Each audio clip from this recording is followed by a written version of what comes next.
Hi, this is Dr. Lisa Oldson, physician and founder of Smart Weight Loss Coaching. I'd like to briefly say thank you so much to our regular listeners who follow the show and tune in every week. My team and I are incredibly grateful that you take the time to listen in and also to share our show with those you care about. Truly, thank you. Also, if you're serious about wanting to lose weight, I'd love to see you increase your engagement with our podcast workbook. The workbook goes along with episodes number 1 through 50 and propels you to take action to create habits that will help you lose weight and transform your health. It's available through our website at smartweightlosscoaching.com.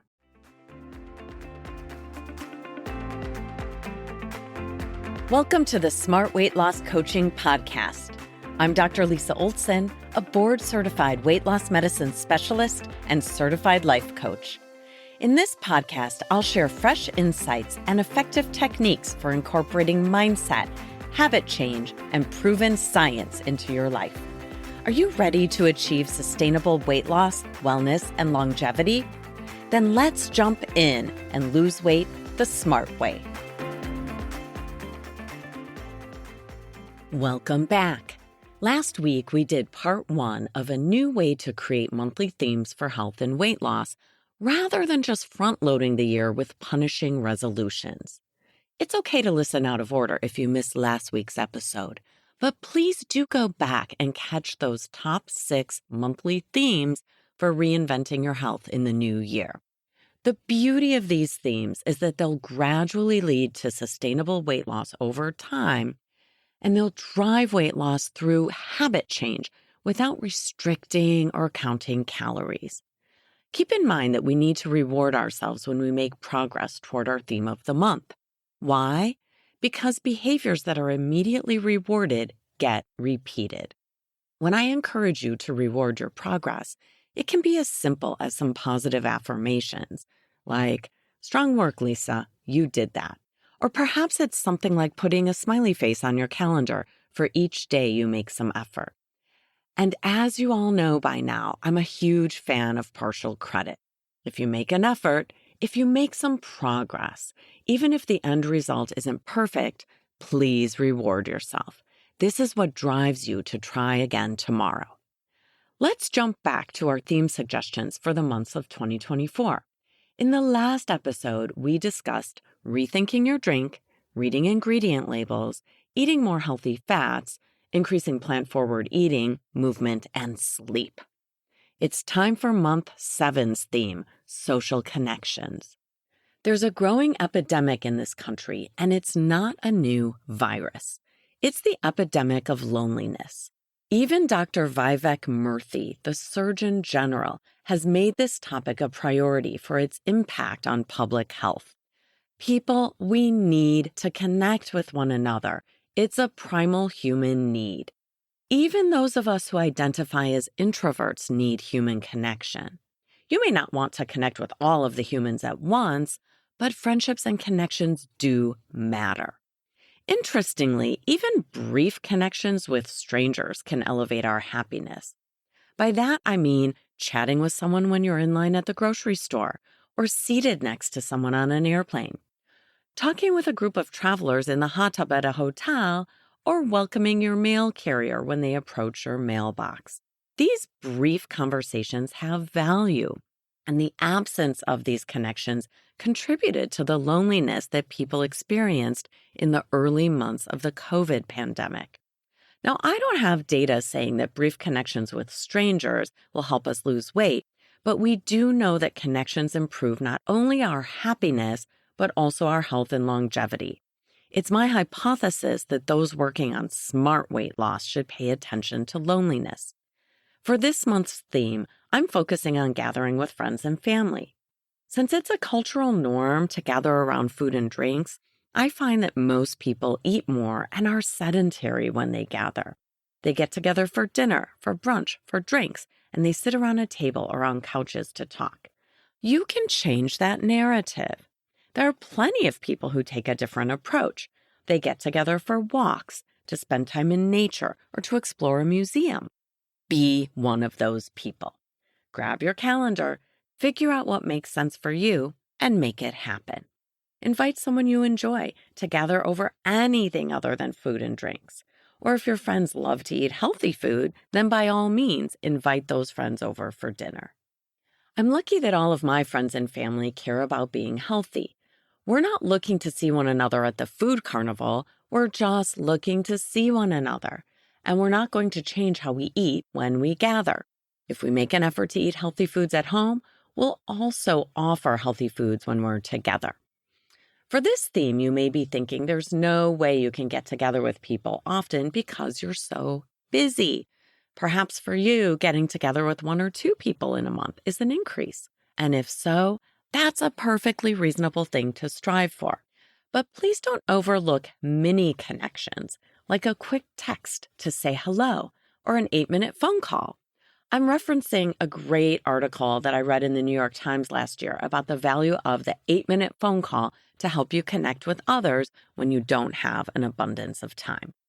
Don't forget to give yourself credit in terms of a star or a smiley face on your calendar for the effort of reaching out to briefly connect, as well as for any actual gatherings. If you don't live near those you love, no worries. Give yourself credit for signing up for a class or a community activity where you'll talk with new people. Or give yourself credit for popping in some earbuds and chatting with a friend while you each walk in your own neighborhood. If you really don't have anyone with whom you can connect, then try reaching out to help others. Do some volunteer work, which has been shown to promote health and longevity.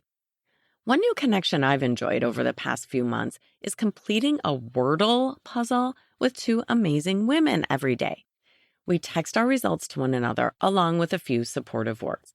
It takes no more than a minute to text them after I do the puzzle.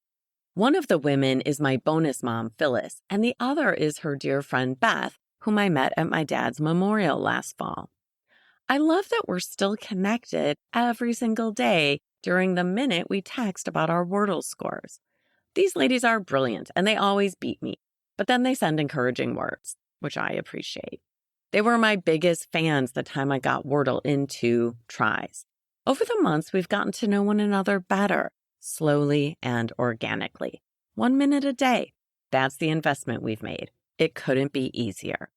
Connect, connect, connect. That's my point. Okay, time for month 8. Address your stress. We've all heard the list. Practice mindfulness, mindful eating, meditation, take up a new hobby, do some slow, measured, or box breathing, get out in nature. And perhaps consider if you'd benefit from talking with a therapist, a coach, or just a good friend. Give and receive some hugs because touch is good for our health too. And if your stress level feels overwhelming, it's time to reach out to your primary care provider for some help. Managing your stress can impact your weight and longevity. Let that motivate you to prioritize yourself. You deserve it. Month 9, make half your plate produce. It's as simple as that. This way you don't have to measure. You can simply eyeball it. Whether you're using a plate or a bowl, if you make half of it produce, you're eating a nutrient-rich diet that will help you with weight loss. I love this goal, which feels pretty easy for me at breakfast and dinner, but it isn't always as effortless when it comes to lunch unless I have healthy leftovers. How about you? Do you currently have entire days when you don't eat a vegetable? If so, you're not alone. For you, a smiley face on your calendar may come from having 1 fruit or 1 vegetable each day. Identify where you're at today and honor the theme of increasing your produce 1 step at a time. If you're currently not eating vegetables at all, then give yourself credit for something as small as eating a baby carrot. There's simply no shame in wherever you're starting from. But for those of you eating produce with each meal, have some fun with this. Come on, make half your plate produce. You can do it. Month 10.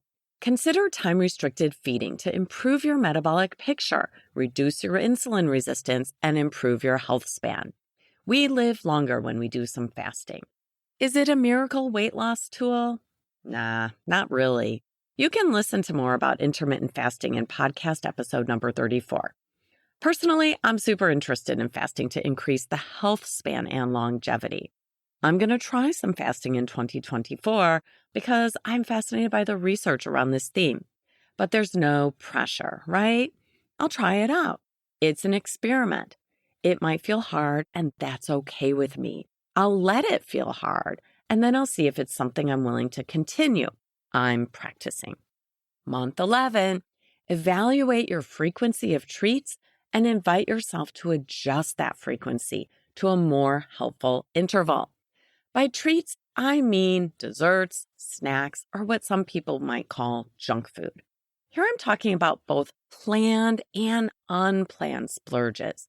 We all need a treat every now and again, and this month is a good time to evaluate the frequency, amount, and type of treats that feel right for your weight and health goals. When you plan your treats, you should embrace the experience, savor it, enjoy it, let go of any remorse or recrimination. Keep the frequency and portions reasonable. Plan your treats and let it be okay. Keep in mind, though, that most people can't splurge every day and expect to lose weight.